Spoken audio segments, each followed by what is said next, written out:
everyone, welcome to my May favourites video. I didn't do an April one because, to be honest, with the lockdown I just haven't really bought that much stuff and I didn't have anything to share with you. But I have a few things for May, so let's jump straight in. I'm going to start with some skincare, and then I've got a couple of makeup products, and I thought I would also share with you a book that I've been reading. So to start with, one of my favourites for this month is the Laneige Moist Cream Cleanser. I've used probably about a quarter of this already. It's 150ml. Now, I bought this thinking it was like a cream cleanser, you know, like a cleanser that is not foaming, because it says moist cream cleanser on the front, and I guess I really didn't look into it. It was just on sale, and so I bought it thinking, oh, you know, I like Laneige, it's a good brand, and I'll just try it. And it is actually a foaming cleanser, which was not what I was expecting. However, it is not particularly like drying. I get what they say when they say moist and sort of creamy. It is quite a thick texture. You don't need a lot. It goes a long way, and it foams up quite a bit, but it's not drying. It's not a drying foam at all. So this has been, yeah, pretty much used every single day for the last month, and it has a really nice scent as well. It's like a faint rose petal kind of scent, but not like an obnoxious level of floral, just like a little hint of like a very natural rose petal scent. It's really, really nice. So I would definitely recommend this. Eye cream. I've been using this Super Retinol eye cream from Beauty Pie. I've been trying out a whole bunch of Beauty Pie skincare. I'm going to do like a big review video of just their general sort of skincare. This is really good. I have quite sensitive skin, so sometimes retinol is a bit of a problem for me. So I tried the what is it? Is it La Roche-Posay Dermatix Anti-Age? It's got a very long name, and it's a retinol eye cream. I'll put a picture up of it, and I'll put in the text below. I'll say what it was. I think it's the La Roche-Posay Dermatix one. So I had a sample of that, and I used it a couple of times, and I just couldn't use it because it burnt my under eyes so badly. Like it really hurt, and then they felt so dry afterwards, and it was just too strong. Now this one, I can use this every day. I don't use it twice a day, but I use it at night, and I can happily use this every day without any burning, any dryness, any sensitivity. It's a really lovely eye cream. I spread it down onto the tops of my cheeks here, and it's never caused any like breakouts around the top of the cheek area. So, you know, I would definitely recommend this. I'm also using a all over face retinol as well from Beauty Pie, which is really good. But the eye cream really stands out to me. Next, I've been using this Dermatix Scar Gel. This is a silicone scar gel. So I had on my face here basically a really deep like hormonal acne spot, and it was healing not great. Like it was kind of raised and inflamed, and it was looking like it was gonna like scar and be raised quite badly.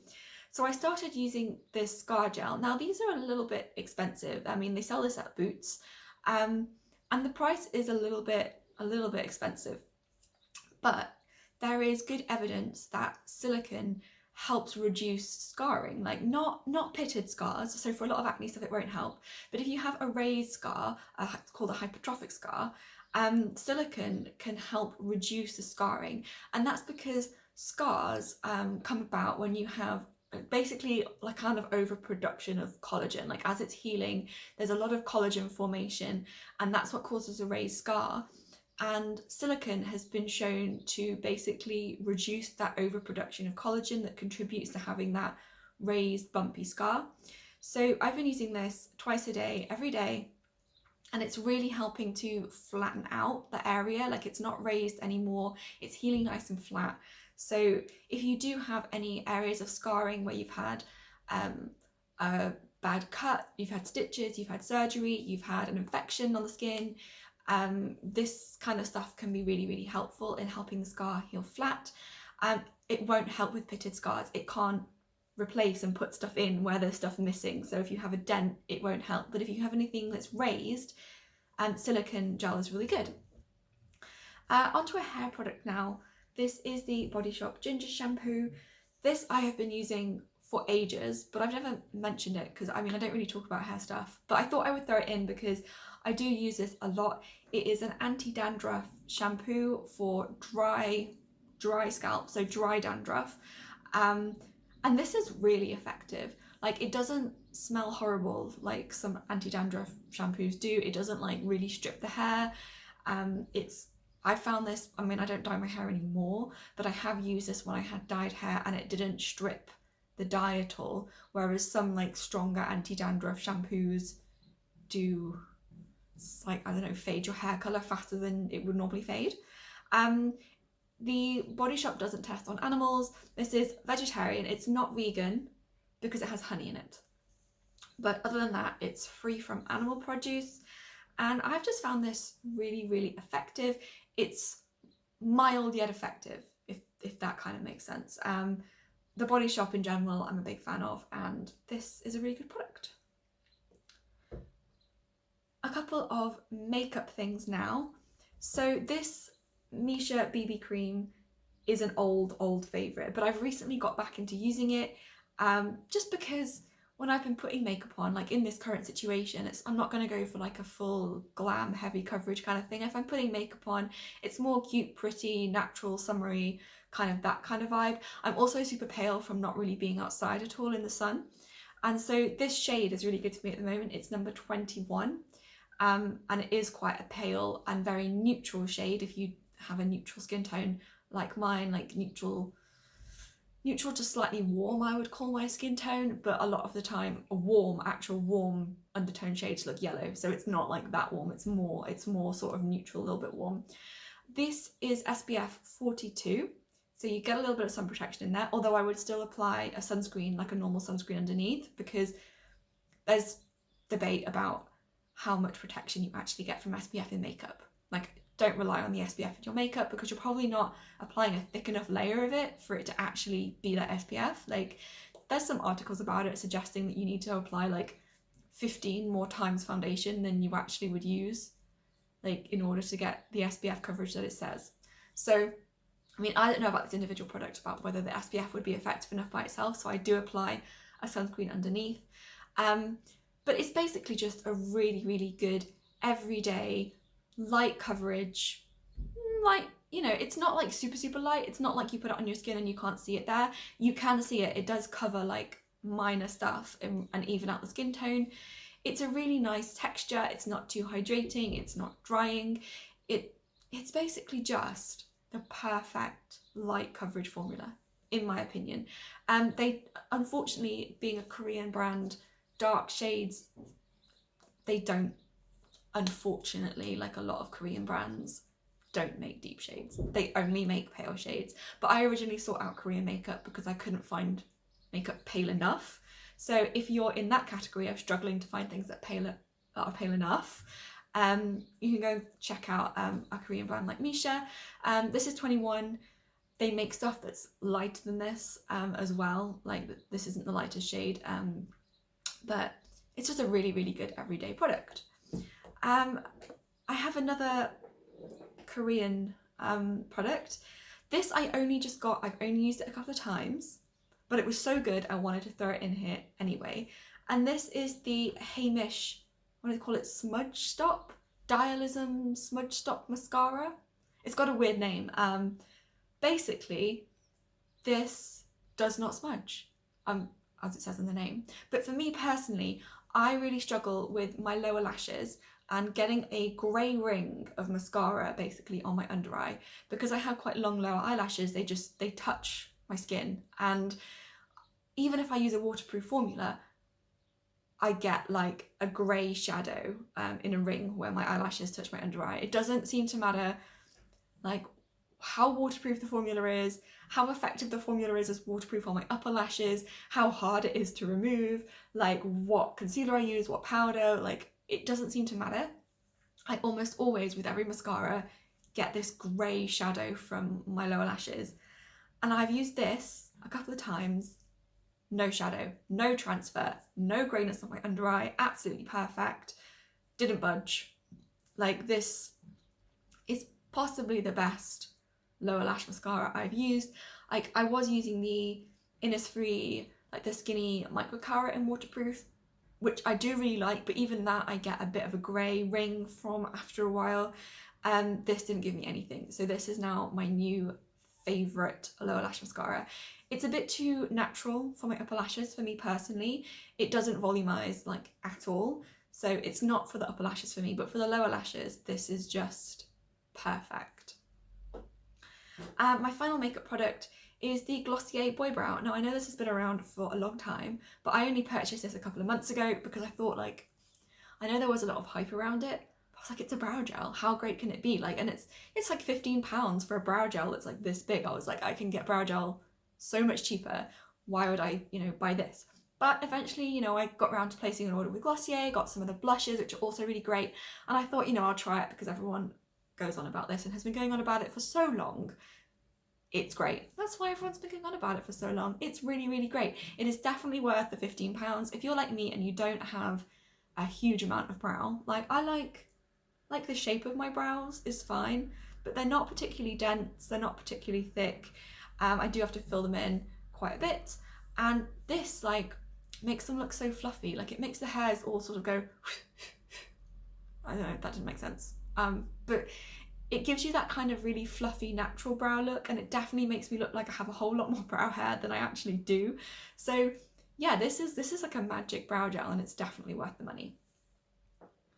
The final thing I was going to share with you was a book I'm reading. I don't have it to hold it up to show you like what it's called on the cover because it's a Kindle edition, so I can't really like show it you on the Kindle screen because it won't really pick up on the camera very well.